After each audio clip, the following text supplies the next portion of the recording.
So I've been looking at the format of the next Rugby World Cup and seeing what changes they're making. And of course, they're expanding this to 24 teams, so it's going to be an exciting time. But then it kind of dawned on me, Wales have already qualified from their performance in the last World Cup, the last time they actually won a test match, which is a crazy thought. And that means they're already in. But the seedings is what's going to depend what groups you end up in. So Wales currently 12th in the IRB World Rankings and Japan are 13th. And the rankings are not too easy to decipher. It's really awkward to work out how many points you're going to get for winning and losing. But the way I understand it is when teams play, they will take points off the other ones. So if Japan beat Wales, they'll take a certain amount of percentage points off Wales, and it's all out of 100.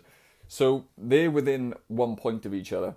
So this tour is crucial because Wales needs to basically win at least one game, not just to end this 17-match losing streak. But if Japan, I think Japan would have to beat them twice. But if Wales don't go out there and at least win a game, then Japan will go above them in the world rankings.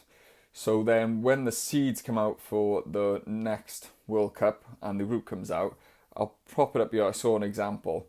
And Wales would actually be where Japan is, and it'll be under in a different group. So then you'd have like two top teams, and then Wales would be another one. So it is crucial for the World Cup that we actually go out to Japan, at least get one win. But realistically, we need two, because then we'll be in like a group with, in this example, is England and then Wales and then another two sort of smaller nations, which we should be expecting to beat. So that sort of like dawned on me how far we've fallen and the group of teams that we're in amongst now, and we need to sort of start pulling ourselves out of there. And I think this Japan tour is the perfect start. And with that in mind, then I was sort of like looking at the squad, and I was thinking like, who would I pick? And there's a couple of positions I've looked at, and it's kind of in the air who we would go for. There's a couple I'll just go through and maybe have a little chat about who's there, and then you guys can give me your thoughts as usual. But the first position was the tight head prop.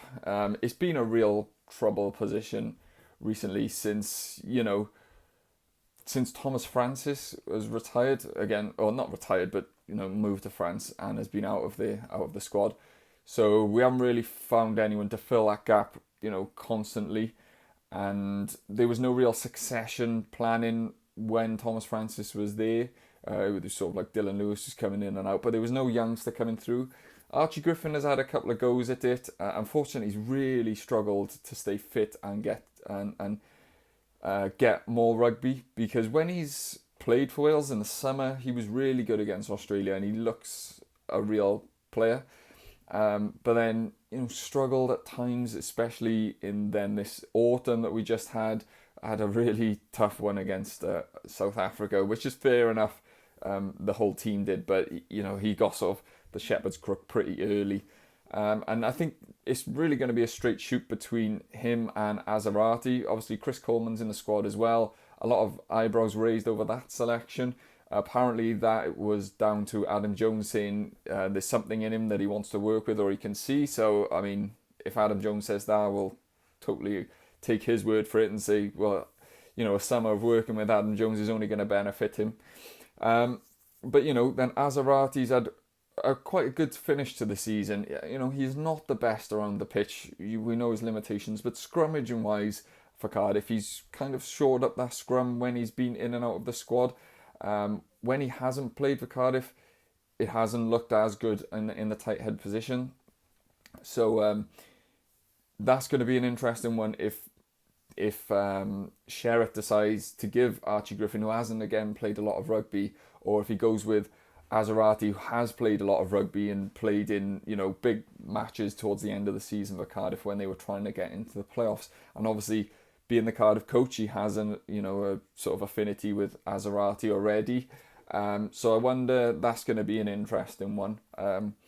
And then the other one was the outside half position, which is always a position of discussion at the moment, unfortunately, and has been since Bigger gone again, World Cup. And this is going to be a straight shootout between the two guys. You've got Dan Edwards, who's the young up-and-comer, who I'm a massive fan of.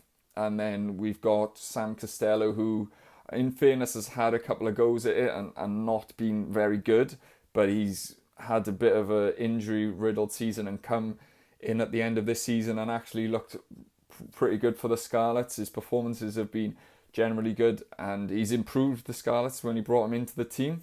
So that's going to be an interesting one if he gives Dan Edwards that opportunity to stake a claim, or if he does go with Costello, who's a little bit more senior and actually played quite a few internationals now and coming back into the fold. And the Scarlets are heavy in the back line. There's a lot of Scarlets in there.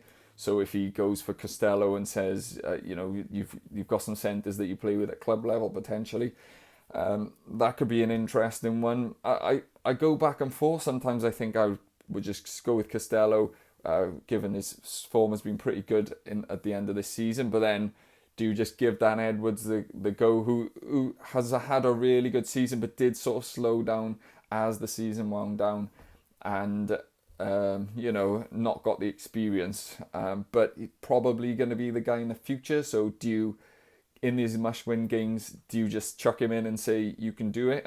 I don't know. That's going to be for the coaches to decide, of course.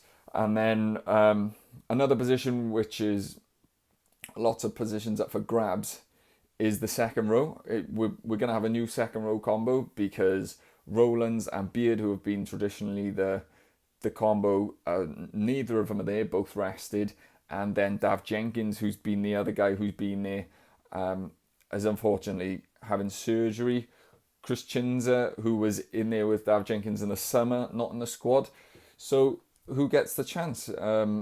You've got an interesting bunch to pick from. You've got Teddy Williams, who's had an excellent season, Ben Carter, and then James Ratty or Freddie Thomas. Freddie Thomas has come in and looked pretty good when he had, very few opportunities, but looks the player, had a really good season over in the Prem. So who do you go for there? I mean, to me, Teddy's a no-brainer given the fact that he's been superb this season. I think he won Player of the Year for Cardiff as well.